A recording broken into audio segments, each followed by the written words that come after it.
Just a few thoughts here on weeds and nutrition.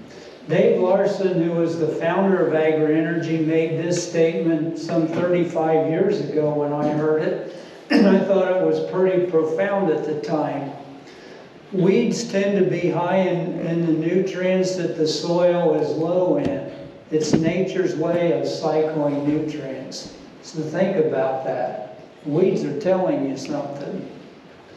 Some other thoughts here from Charlie Walter's book, Weeds Control Without Poisons. A lot of weeds grow in the presence of a poor decay cycle.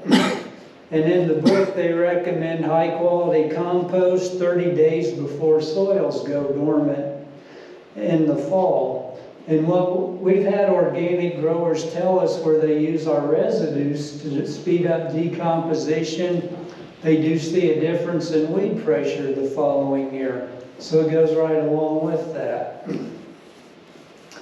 I think one thing, when you speed up the decomposition and change the tilth of the soil, you allow the soil to breathe and you get out gases like CO2 and methane that trigger weeds to germinate. You get oxygen in to displace it.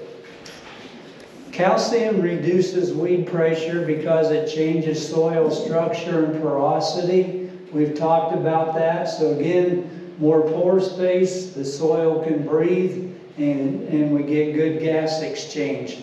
It also governs aluminum.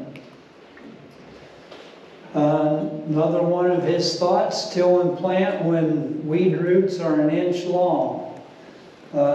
Weeds are easy to kill at that stage, and the roots give off auxins that will inhibit other weeds from germinating for 3 to 4 days to 3 to 4 weeks, depending on soil health. The most detrimental weeds are those that emerge with the crop. Weeds that come up after the crop is up and going are of much less consequence. So it's very important to take out that first flush of weeds. Other thoughts and association with weeds and nutrition. Canada thistles are a sign of a manganese deficiency. So manganese will tend to suppress them, and calcium does too to some extent. Cockleburs grow in the presence of high phosphorus or low zinc. Of course, that's correlated. If you do have high phosphorus, it blocks the uptake of zinc. So that's kind of a two-sided coin.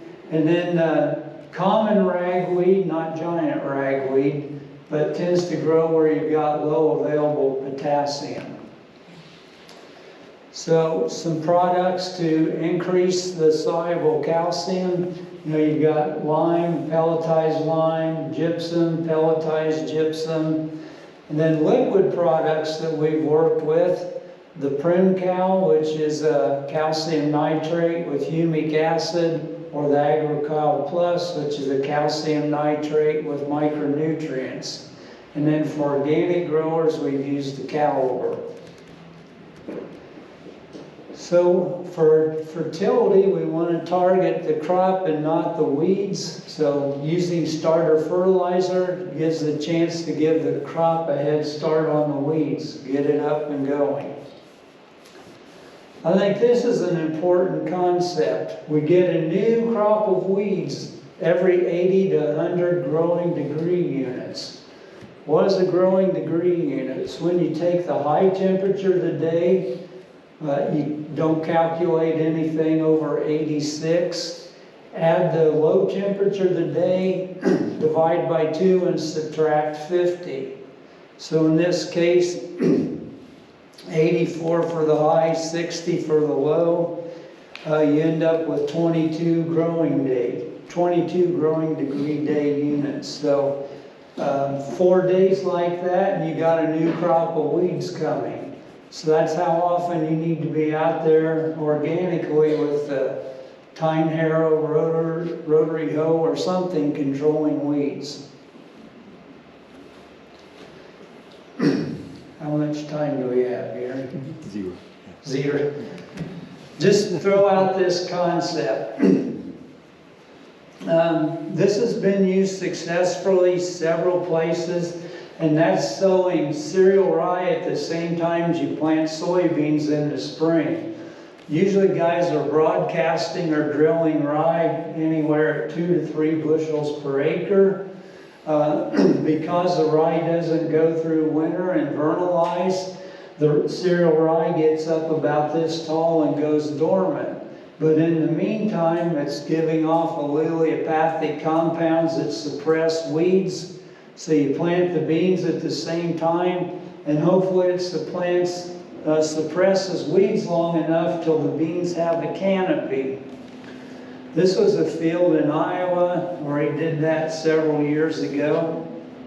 And at just different stages through the growing season.